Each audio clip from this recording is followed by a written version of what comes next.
On this day in Louisville, Kentucky, these 8 men went to camp to speak the words of the Most High Power.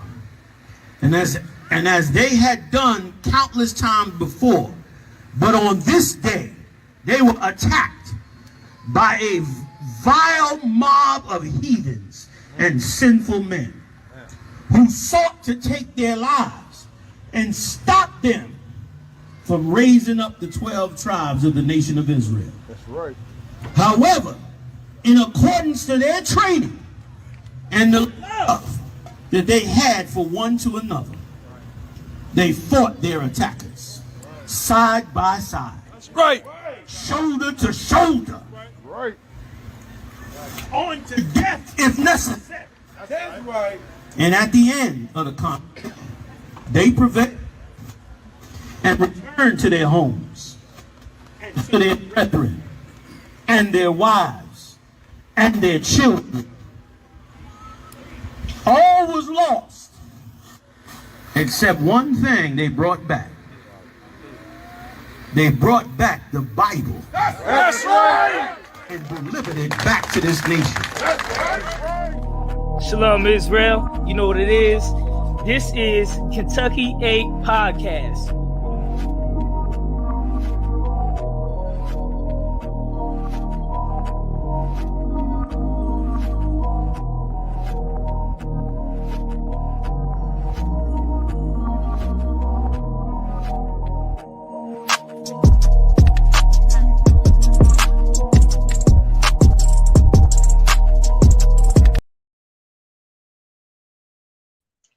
Hey, Shalom, Lord Christ, Israel. This is Officer Hamakabov. I'd like to welcome you to the Kentucky 8 podcast tonight.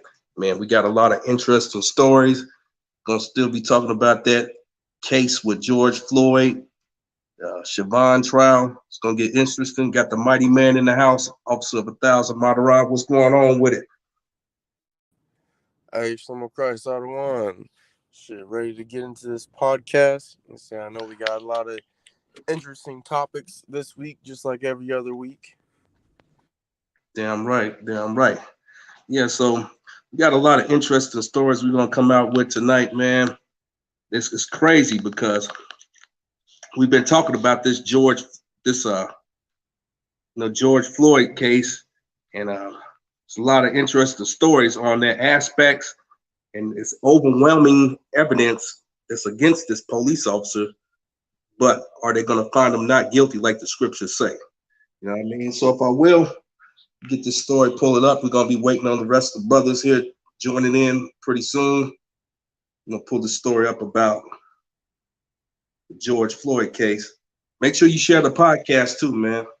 You know, make sure you share the podcast. Every week we come out with these interesting stories so that our people can be edified and not be in the dark on what's going on in this wicked kingdom. You know what I mean? Let me see if I can find that story. Okay. Yeah, but also there was a case where this Navy sailor, they say that shot 2 people, he ended up getting killed. Man, it's crazy out here. It's real crazy and nutty out here right about now. So we got to be vigilant. We in the ISUPK and the Commander Joan Yohana, we bring out these stories so that our people can get edified and that we won't, get caught up in the midst of all this madness, right? Still looking for this story here. All right. Okay, so I think I got it right here. Most High in Christ, give a shout out to the right there, Just Art and Paint. Give a shout out. Most High in Christ, the water for tuning in, sis. Right? Okay, so if I will, this right here is courtesy of Star Tribune, and it reads, Day 19 of Derek Chauvin trial, outside expert testifies about numerous signs that George Floyd was no longer resisting, right? Got the mighty man in the building. Officer Yawatham, what's going on with it, mighty man? Hey, Shalom, y'all Bashim al-Shabbat. What's going on, Akim? Shalom, Lord Christ. Shalom, Lord Christ. We're about to get into this story about Derek Chauvin. that police officer that pretty much murdered George Floyd. So this story is talking about an outside expert testifying about numerous signs that George Floyd was no longer resisting. No shit. He had a knee on his neck. He couldn't do nothing. He couldn't move. He had all these police officers on him. So if I will, this is courtesy of the Star Tribune, and it reads, a leading use of force expert with one of the nation's largest urban police departments testified Tuesday in Derek Chauvin's murder trial that the evidence from George Floyd's arrest late last spring showed him there were numerous clear signs that the now fired Minneapolis officer should have eased up on his use of force. Los Angeles Police Sergeant Jody Stigger conclusions followed testimony earlier Tuesday from 2 Minneapolis police officers with experience in crisis intervention and use of force about proper procedures during the 7th day of the testimony in Hennepin County District Court, with one of them saying that Chauvin's knee on Floyd's neck was not part of department training. What do you brothers think about that? I think I've seen a little something on that. And of course that wasn't a part of training. I mean, at the end of the day, that police officer knew exactly what he was doing. He knew exactly what he was trying to do. He knew his intentions. I don't even understand why anyone doubts that. There are plenty of ways to subdue, a person without having to choke them, to literally take the life out of them. But the fact that he did it in such a manner lets you know that he had every intention on doing what he ended up doing. If there was no repercussions for this, he would be more than joyful about what happened. He would almost take it as a badge of honor, man. It's just pathetic how the police force looks at us and views us and puts us in these crazy situations, because that could have been prevented on so many levels, man. It could have. But the fact that nothing but wickedness is the true spirit of the police force, it just goes to show you how they feel about us, man. But that's all I wanted to say on that. Salaki. Damn right. And you hit on something pretty heavy, Yellow Thumb. There's something called the force continuum in law enforcement. And what that is the level of force that you use given a certain situation, where you might have to use the baton, you might have to use the taser, you might have to use lethal force. And obviously, George Floyd's situation did not call for lethal force. He said that his back was hurting. If that had been like some Caucasian man, they would have got him out of that back seat, sat him on the ground, and waited for the ambulance to come to make sure he got proper medical aid. But because he's just another nigga, you know what I mean? He get a knee on his neck. He get a white knee on his neck. And that's why if you out here and you still believing that we all equal and we all the same, and you believe in Christianity that God loves everybody, you a damn fool, man. It's quite apparent that, we not equal in the eyes of our oppressor.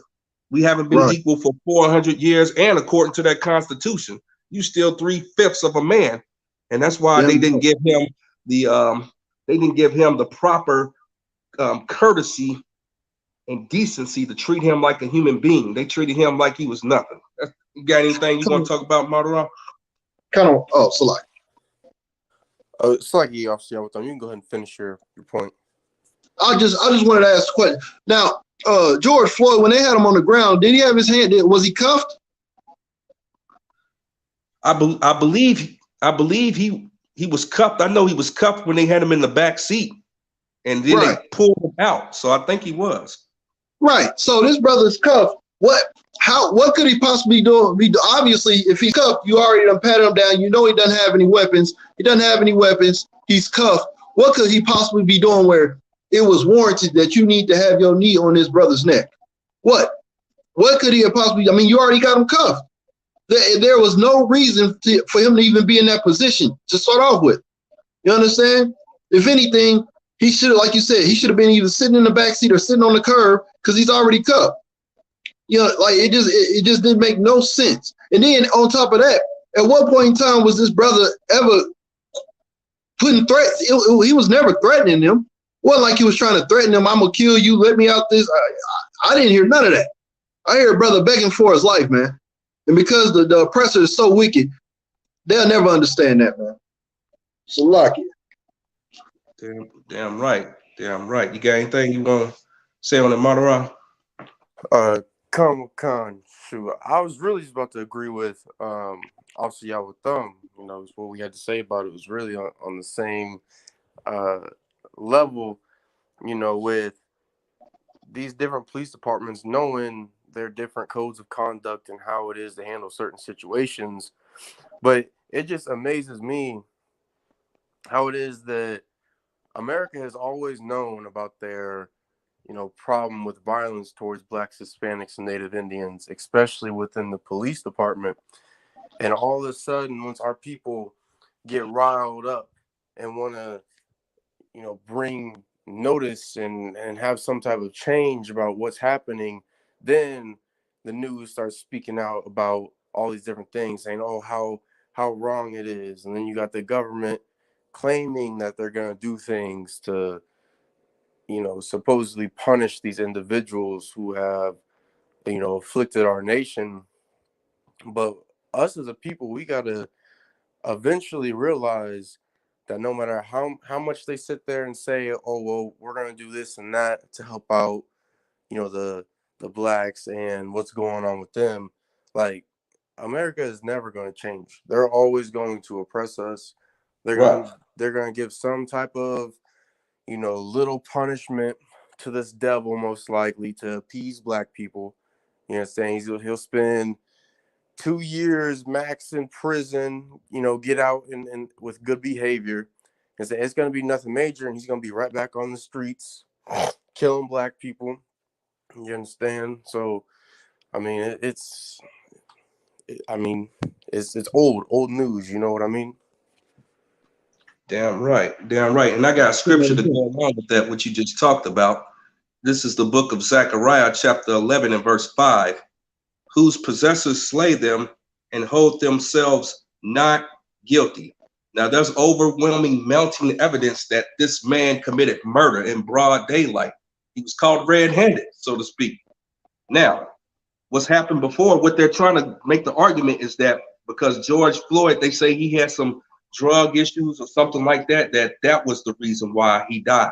They're going to come up with a way to try to, you know, flip this case probably. I'm not for sure yet, but history shows us, like you said, Madara, is that they're going to give him a slap on the wrist. You know, they might give him a slap on the wrist and he might just get probation. You know, he might not even do no time for this, because if they just really give him the justice that he deserves, then that means that other police officers can't put their knees on Black men's necks. And they don't want that. They need to justify this thing. And we're going to look at this, because if it do go like that and they hold him not guilty, you in for a long summer probably, because there's going to be some more riots all across the land. You know what I mean? Just like what happened in Kentucky with the Breonna Taylor thing. That stuff spread all over the country, and they had all these protests. So we're going to look at this trial and see what the Most High is going to do. The Most High might allow it so that this kingdom can further crumble under this oppressive goddamn beast. Yeah. So if any brothers got any last statements on that, I'll go to the next story. Kind of, if I could real quick, the way I've always seen it, especially since, you know what I'm saying, I got into the truth, got into the UPK under powerful brothers such as yourselves.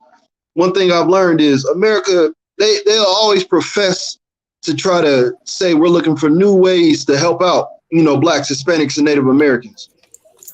Oh, shalom, Yahweh Shem HaShabbat. Hey, shalom, Akim. Hey, Lord Christ, mighty man. Go ahead, keep it rocking. Kind of the water, sir. But yeah, America always, you know what I'm saying, they'll always, you know what I'm saying, speak as if they're looking for new ways and innovative ways to help out the Black community You know what I'm saying? But the one thing I know to be true, and I've seen it through decades of life and just the history that's been with our people, is they find new and innovative ways to keep rape, robbing, and killing us as a community. That's the only thing they do. So they're not just outright putting us in slavery. You understand? So now they become cops and put knees on our necks, or it's hands up, don't shoot, or oh, I went in the wrong house, I didn't know, or whatever new excuse they have, man. They just find new so-called innovative ways to terrorize us as a people. But that's why it's so important, as you learn when you come into the UPK, that we have to separate ourselves from them anyway. As long as we keep thinking we're gonna find hope in this kingdom, they're gonna keep finding new and innovative ways to kill us. But as soon as we come together and forsake this kingdom, you know what I'm saying, financially, spiritually, and physically, guess what? That's when we'll start to rise as a nation. And then they won't be able to do that because now we fight for each other. We build each other up, you understand? But that's all I wanted to bring out, sir. The water.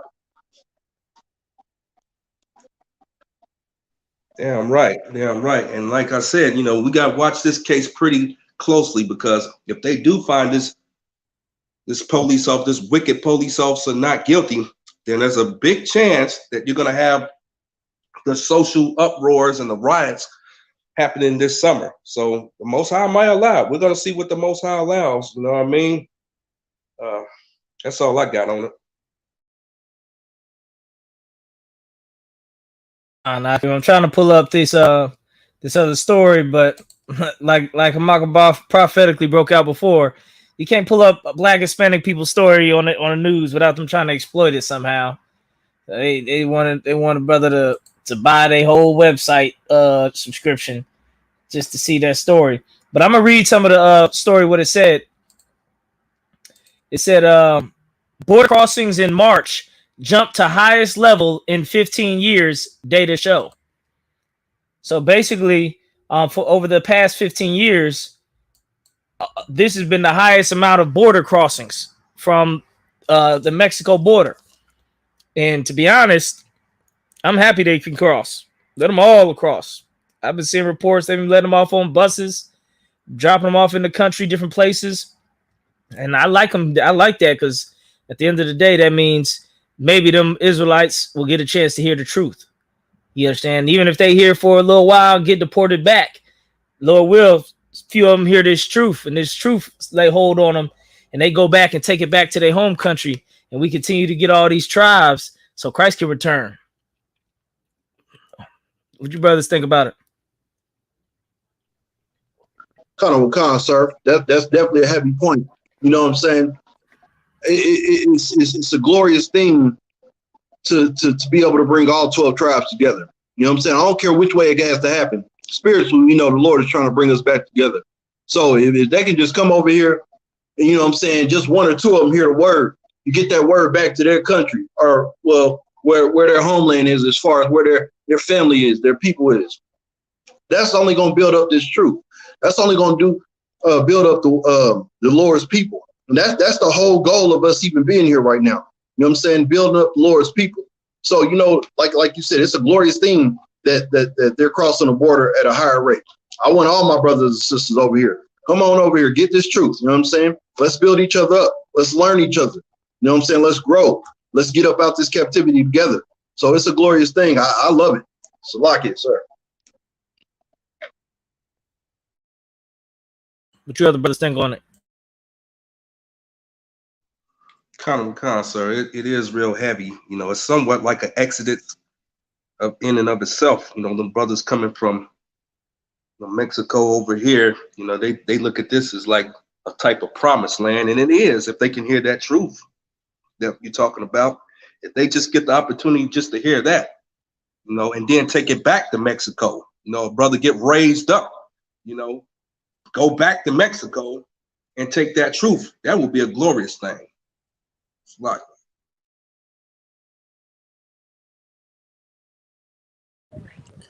Say Salakia. You know what I'm saying? Not only is that is this perfect opportunity for brothers who would have never had a chance to learn the truth in South America to finally, get a glimpse of it, something.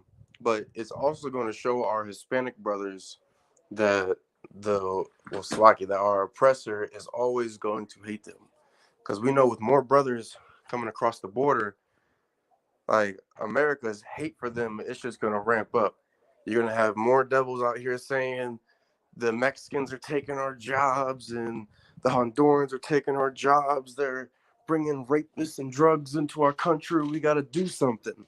Like our people, they're gonna see that shoot, they're nothing more than a savage to our oppressor. Damn right, damn right. So I'm about to pull up this next one. This next story from CNN. Ask a black therapist 5 tips to support black mental health during the Derek Chauvin trial. Now, this is about some therapists basically to address the feelings that people feel by watching this trial and seeing the trial go down. CNN says there's a difference between being informed and getting re-traumatized. That's what clinical therapist Paul Bashir Williams tells himself and his clients as they struggle with the distressing images now resurfacing during the Derek Chauvin trial. The proceeding churns up a persistent trauma. The replay of George Floyd's final moments can feel inescapable, leaving many feeling raw, vulnerable, and without relief. There are places you can turn for immediate help. Let's see more.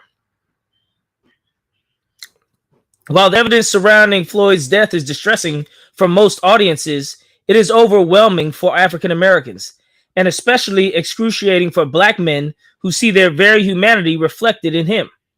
Sometimes you are visualizing you, says Williams, lead clinician, owner of Hearts and Minds Counseling. 90% of his clients identify as black. In the immediate aftermath of George Floyd's murder, and now during Chauvin's trial, African Americans are fighting harder than ever to protect and prioritize their mental health. And black men and women are exhausted. It says caught between, if you brothers want to chime in any moment, go ahead and chime in. If you see if something that you want to address that I'm reading. Caught between hope and hopelessness, according to Williams, his clients are continuously cycling through feelings of hope and hopelessness. While many hope for justice, they are also bracing for disappointment, one that feels familiar when an unarmed black man or women are killed by police. Williams also points out the secondary trauma African Americans experience from the images. It's the emotional and psychological effects experiencing through vicariously exposure to the details of traumatic experiences of others, he says. Among the private concerns black men have shared with Williams, feeling anxiety around leaving the house and depression over not having control over one's life. Lucky, sir. Go ahead. If I may, this has been really going on prior to the George Floyd incident. You know, black people do suffer from mental health. I mean, you like in a concentration camp every day. You know what I mean? And then the police are the ones that, like the Gestapo.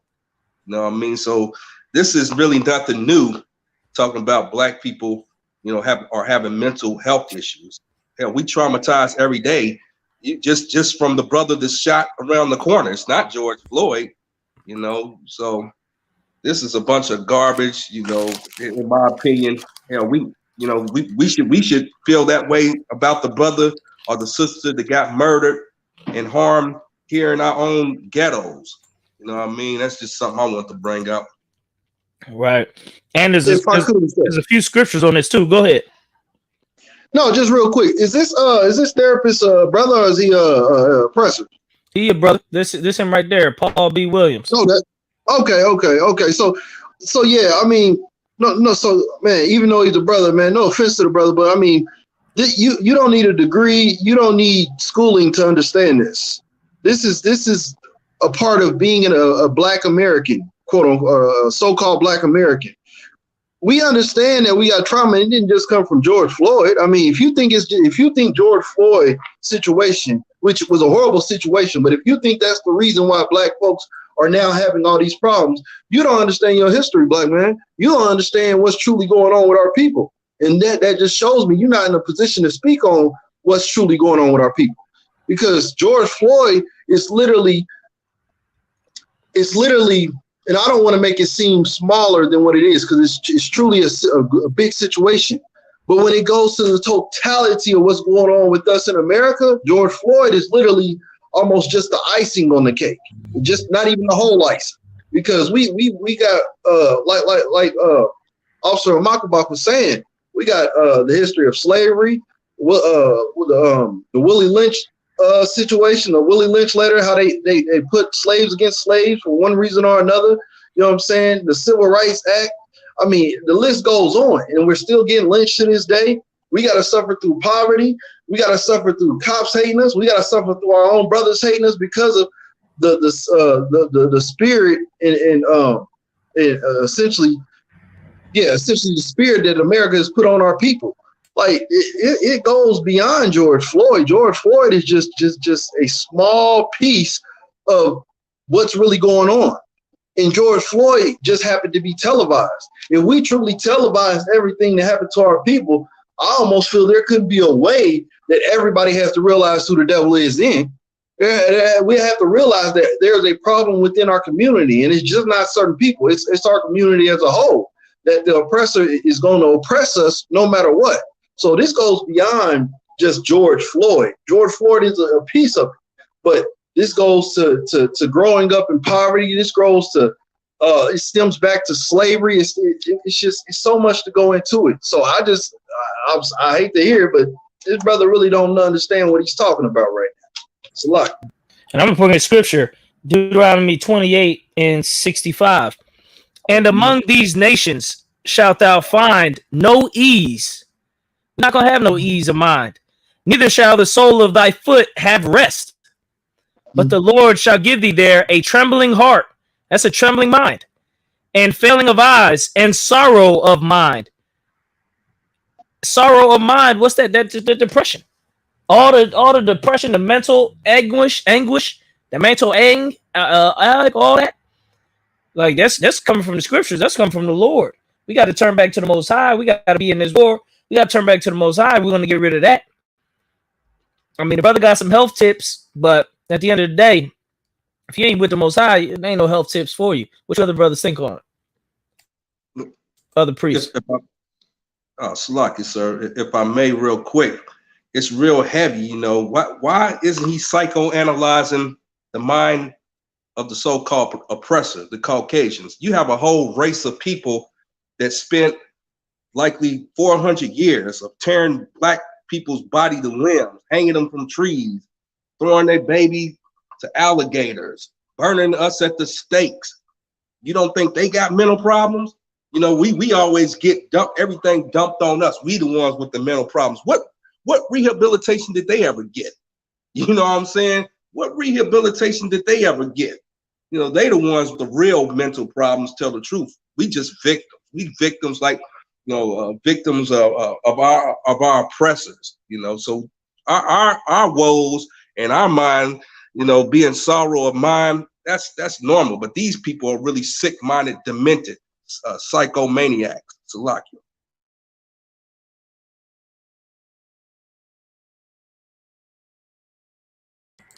What you other priests of the Lord say about this? I'm just catching the tail end of it, but I think I get the gist. And you know, what the brother said, all the brothers said, was damn sure true. And the only thing that I would add is that it don't, you know, it doesn't matter what they say is wrong with us. We in the ISUBK, we know what the issue is, right? And that's our job, and our goal is to, you know, like 2 Thessalonians 2:3, you know, we got to reveal the man of sin. Like, there's a reason why there's something wrong with us. It doesn't matter if we were, you know, PTSD or, you know, whatever we have, it's all due and all in part to the oppressor, right? Who has destroyed us and will continue to destroy us until we all just had this epiphany and say, you know what, we got to separate from this evil bastard right here.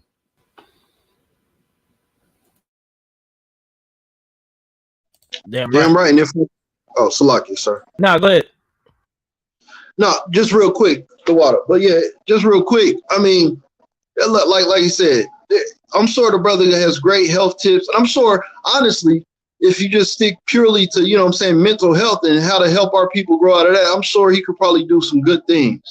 But I think for him to be even more effective in his work, he would need to understand the plight of our people. And like the way we understand it, he needs to get in here to truly see the history, to truly see some things revealed.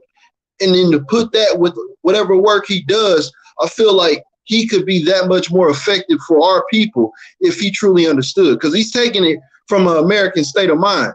And we all know there's only so much you can do from an American state of mind with an American mindset.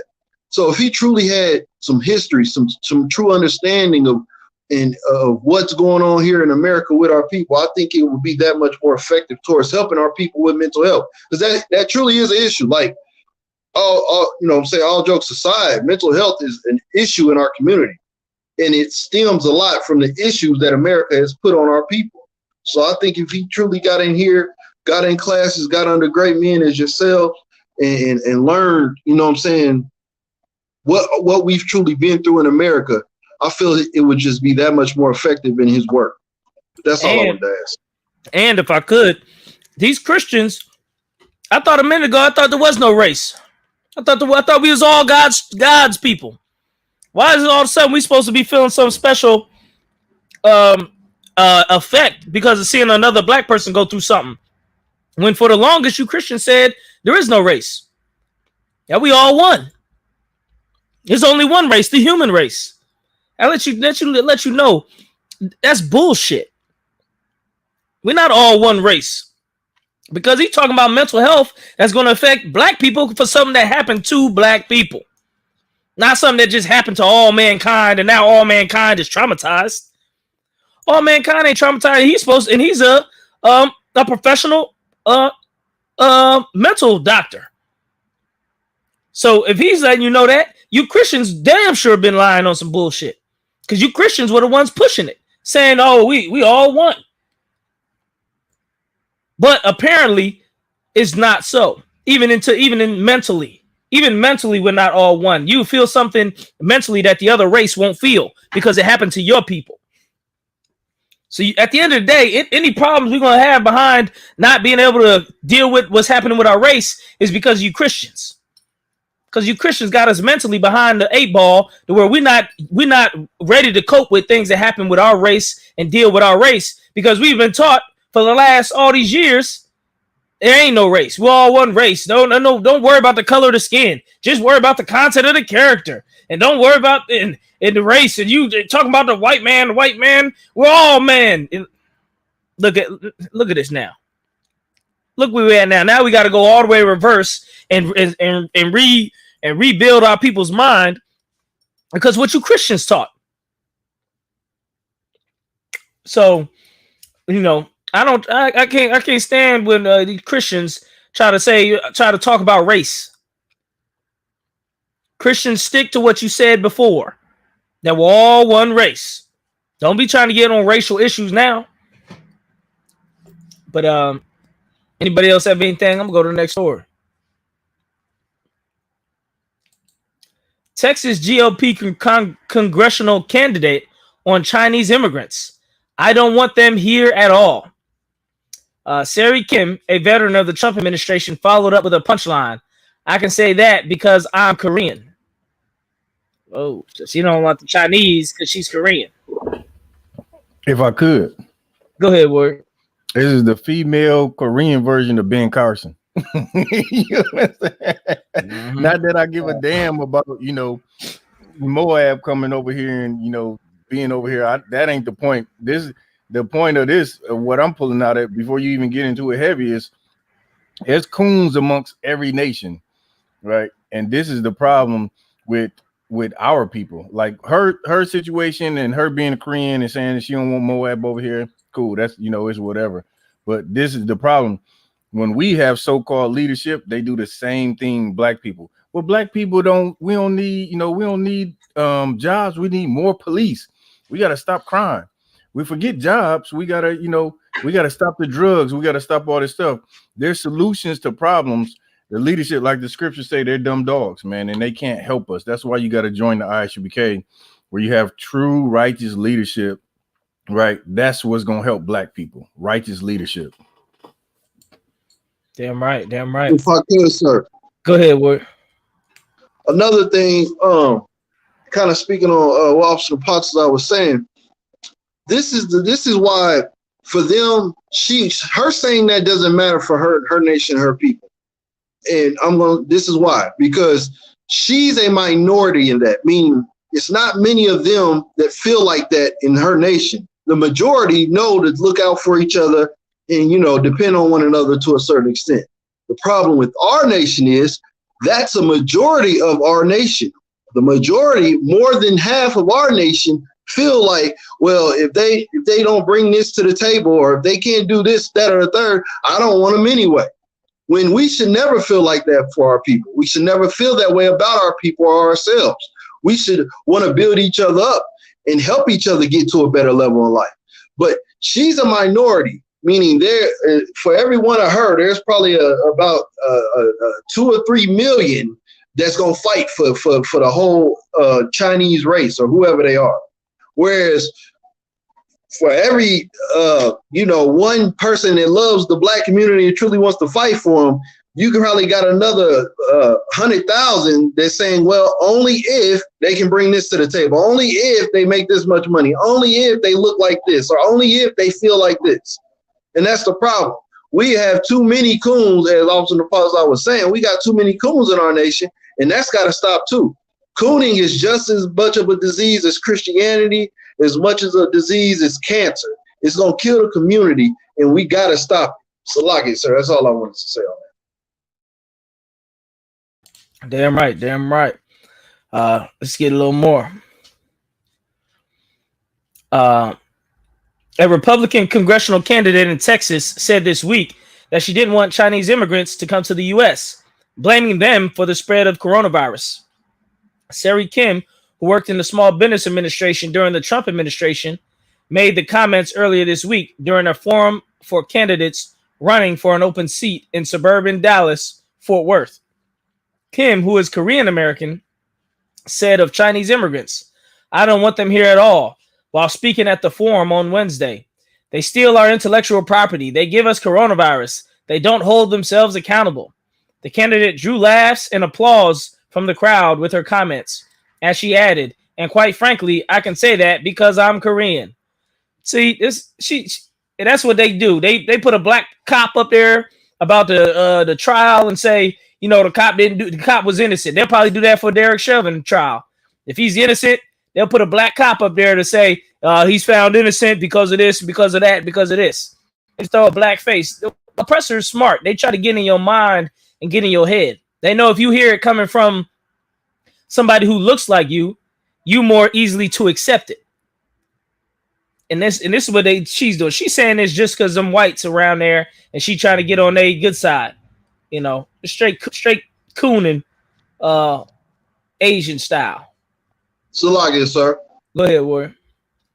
I could almost put money on it. They might have prepped her up to say that. Meaning, I ain't gonna say they paid her, but they might have had a little council amongst themselves and said, she's Korean. If we get her to say this, maybe we can get this out, and it won't look as bad on us. I almost feel like there had to be some kind of council among themselves to get this woman to say that. I'm not gonna say she doesn't feel like this, but because they understand the coonery in her, they understood they could use her as the face of this message. That's all I'm saying. Right. What you other priests say about this, priest? I was just gonna say real quick, this is disgusting. Like I said, not that I care. I don't give a damn about what Moab does, but just to see somebody, turn against their own. And granted, she may not be exactly like them, but she Asian and over here as a minority, just like Moab is. It's just disgusting. And I think the reason why it disgusts me so much is because I see it amongst our so-called leadership. And anytime I see cooning, it's just disgusting in all forms. Right. What you other priests think? I'm gonna go to the next story. You know, shoot, hey, these Asian persuasion. You know, hey, it's still Black History Month in my book. I ain't worried about these damn. You know what I'm saying? Talking about stop Asian hate and this and that. They got special a seat in the White House just because they had a few hate crimes. They talking about punishing all type of people for a hate crime. Somebody threw a rock at an Asian, they charge them with a hate crime. But you could hang a black person on a tree and shoot and get away. So, the hell with Moab and Ammon. You know what I'm saying? This next story: a factory worker jumped into a molten steel furnace after losing more than $9,000 in the stock market. Let's read a little bit of it. A steel worker in China jumped into a blast furnace. Hold on, it said China. And died late last month, discovering he lost more than $9,000 on the stock market. Wang Lang, a 34-year-old worker at the state-owned Betro in Mongolia, had been working the night shift on March 24th when he went missing. The company had organized workers to search for him, but later found surveillance video depicting him jumping into the furnace of molten steel, which temperatures can reach 2,700 degrees Fahrenheit. In the surveillance footage, which has been circulating on Chinese social media, Wang is seen standing on the front of the glowing red furnace as he takes off his gloves and safety helmet. He hesitates for a few minutes before eventually jumping in. I wish we could see that footage. He just disappeared instantly. A worker who has seen the video said, "Damn." He is a long-time stock and future investor. He lost more than 60,000 won, $9,100 in investment on the day of his death. It's suspected that his suicide was related to the large amount of money, and that he could not repay his heavy debts. Police have since ruled out murder and determined it was a suicide. In April, another Chinese man lost over 1 million won, $150,000 on the stock market, took his own life by jumping from a high-rise building in Fuwan. So, hey, what you priests think on this, man? Because hey, look, this is what's gonna happen more around the whole world. More people gonna keep losing income, losing money, and losing everything. This is just the beginning. You understand? They trying to bounce it back, but hey, this economy is going to take a hit, and there ain't no bouncing back. So some people gonna lose money. People gonna be hurting. Salaki, if I could, Go ahead. I just think this shows. I understand nobody wants to lose money, but I just think that shows how weak their spirit is, man. You understand? This is why the Lord. You understand who the true children of God is, but you know what I'm saying. That's why it says, and I'm paraphrasing. You have to try the spirit or something to that effect. Meaning, listen, we lose money. Look, we're born into a loss. So you know we lose 9,000 or whatever, we're gonna hate it, but we ain't about to kill ourselves and go do something as heinous as that. They do that because they have this spirit or this mentality of being on a high horse almost, meaning they feel these things are meant to be for them. Whereas we understand where we come for, shoot, if I'm blessed to live another day, that's just enough blessing for me. These heathens, man, it's sad, but I get it. Their spirit is just so weak. You understand? Like if you're a man and you're supposed to be a leader of your household, you can't be let losing some money be the reason why you take yourself from your household. That's very weak. I'm sorry. That's really all I can say. That was just that's weak, man. Damn right. Don't none of you other Israelites take your life because you lose some money in this damn place. Better get in touch with the UPK. Go ahead. Who else has something? Lucky. I just had a quick question. It said he jumped from what? He jumped into a what? Molten steel, lava of steel. Wow, molten lava of steel. So Lucky, I will be looking this one up. So Lucky, I guess he thought he was that dude from Terminator 2 that jumped in that molten steel. So Lucky, I'm old school for all you old heads. Y'all know what I'm talking about. But if I may, I got a scripture, if I may. This is 1 Timothy chapter 6 and verse 10. It says, "For the love of money is the root of all evil, A lot of people mess this scripture up. It says the love of money. He loved money. That's why he did this evil thing upon himself. You know, we are not to love money. Yes, money answers for all things, but you're not supposed to love it to the point where you flip out and jump into the molten steel like you Terminator or something like that. Man, get in contact with the ISUPK, the Commanding Junior Hana. You know, we'll teach you how to, like the scriptures say, like Paul said, to live a base and live a bound. You know what I mean? If you just rely on money and you love money, then you're gonna do something crazy like that. That's all I have to say on it, sir. Damn right, damn right. If nothing else, so then let's go to the next one. Let's see. Oh yes.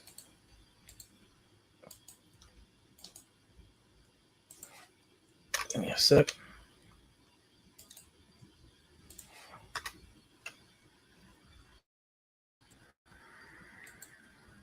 Second. Oh, okay. We already did this story. Back. Yeah, we already did this story. All them Native American girls reporting missing. Let's see. Wow. Let's see what this is about.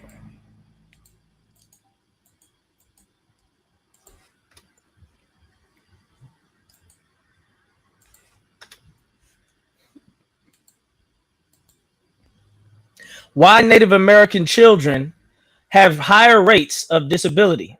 Now, this is interesting right here. Let's see if we can watch this. We start with the major developments and the numbers we always share, but we have a good number we're going to start sharing with you today. This is from Johns Hopkins University. We start with the bad. Now, 111.8 million confirmed cases around the world, 28.1 million of those here in the U.S. CDC reporting more than 64 million vaccine doses administered now around the world. That's something we're getting there. Maybe it's not as quickly as we'd like, but still, that's important to know. Yeah, that is certain progress. Of course, we marked that 500,000 milestone, a grim one indeed for this country. And so I know it's important for us to remind people, I know we hear numbers and it's overwhelming, but they're not just statistics, they're human lives. And I know you want to focus on that, and particularly on an area that hasn't gotten a lot of attention. And we've said it before, Amy, in this pandemic, it is not a one-size-fits-all virus in this country. So I want to shine a spotlight on the Navajo Nation here, because it hasn't really gotten a lot of attention. So first of all, some background. It's about 27,000 square mile area, home to about 173,000 people. Many of these people, you guys, are living without running water or electricity. It's a region of land that compromises parts of both Arizona, Utah, and New Mexico. A lot of people, really don't know the geography of it. And 38% of people in the Navajo Nation are living below the poverty line. Compare that to just over 10% of all other Americans. So this is a very vulnerable population at baseline. And we're talking since February 12th was 1,000 deaths, 28,000 cases. But President Biden has now approved a major disaster declaration to provide some assistance. That's good. That's good news, And also some good news that we just reported the vaccination rate, 64 million here in the U.S., but some good news here. Exactly. There are some signs of hope in terms of what's going on. Okay, they're not talking about the disabilities. It says the rates of disability among U.S. children are increasing, with the highest rate of disability among Native American children. More than 3 million children in the U.S. had a disability in 2019, slightly up from the data collected more than a decade ago.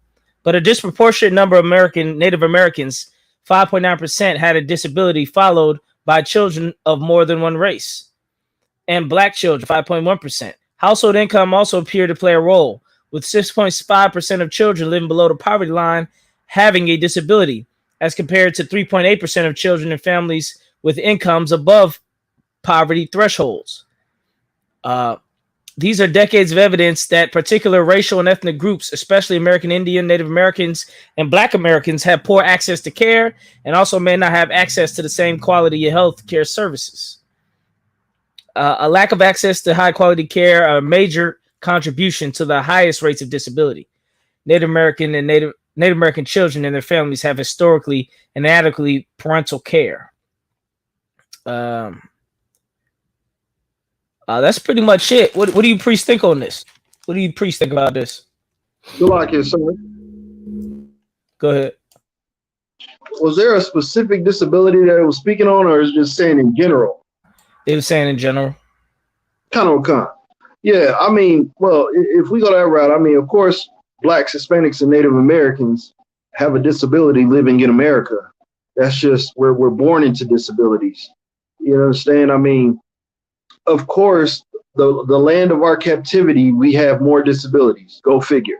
Because this land wasn't made for us. You understand? I mean, when they took America over from the Native Americans, who obviously it rightfully belongs to, they took everything away from them. They stole everything, and then they made it for them and their people. So of course, they have less disabilities. Just by simple logic, that makes sense. But again, how do we overcome the disabilities? Well, this is what the UPK is here for, man. We got to come together. Like, I know we say it over all broadcasters, all classes and everything. That's probably the biggest thing. Brotherhood, sisterhood, coming together, you know what I'm saying, build with your people. Because we are going to be the ones to first take us out of that mental disability, meaning hating each other, not knowing yourself, not understanding your history, not understanding how to move and walk in this captivity, this hell called America. That's why we have to come together, because we can, when you get into the UPK, you learn how to overcome all those things. You learn how to, adapt to this captivity and how to build your people up and build yourself up.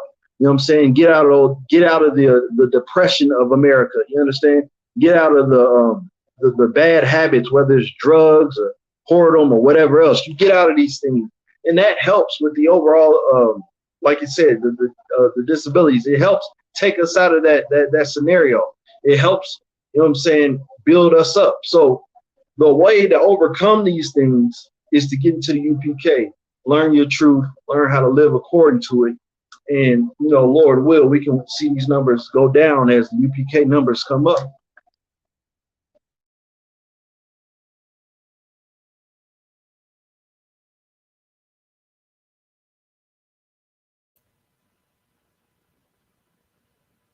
Damn right. What you other priests think of this? We're gonna wrap it up with this story.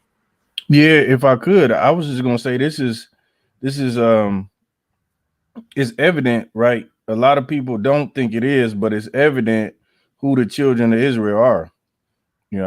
We struggle with the same curses.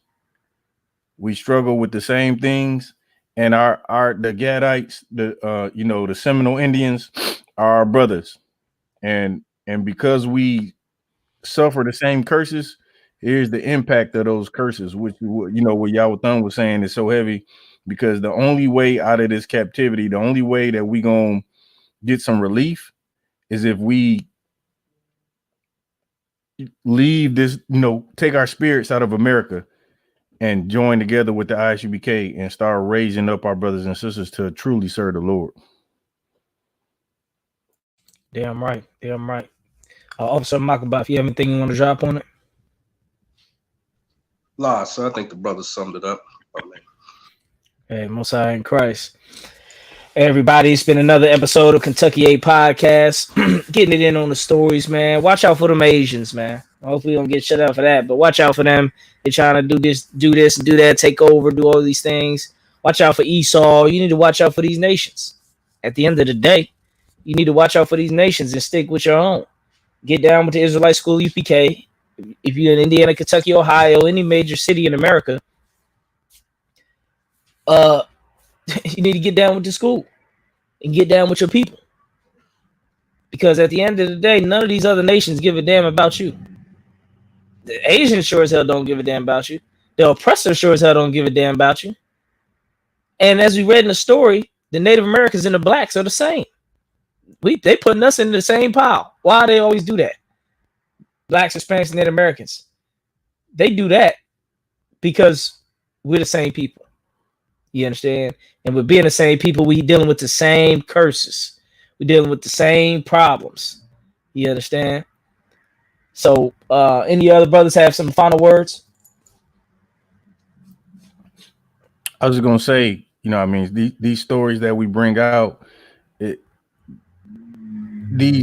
people really may not understand why we bring out certain stories and why we speak the way that we speak, you know, about these other nations. But it's important and it's imperative that you start to not feel bad about separating or feel bad about, you know, treating them differently, because they damn sure treat us differently.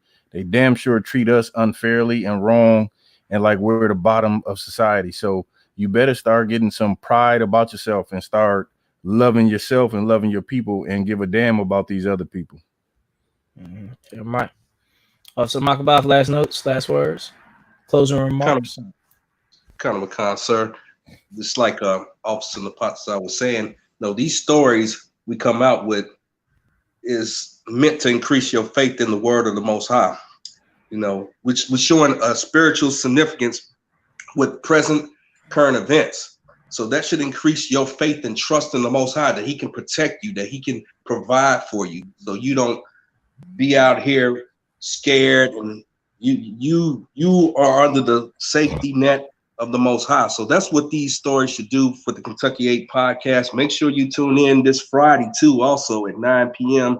Eastern Standard Time on the ISUPK Indiana Facebook page, the ISUPK Indianapolis YouTube channel, and the One West UPK Louisville Facebook page. Damn right. Damn right. Mighty man, last but not least, Priest, go ahead. Kind of a sir. Again, all the brothers before me, they pretty much brung out these, made some great points. Only thing I would add is always, and this is just us in general as a people, we have to pay attention to these smaller stories, because they're always going to have a bigger message. And what I mean by that is, like, for example, the story with the Native Americans, it kept speaking on how minorities are blacks, Native Americans, Hispanics. It kept speaking on things like that.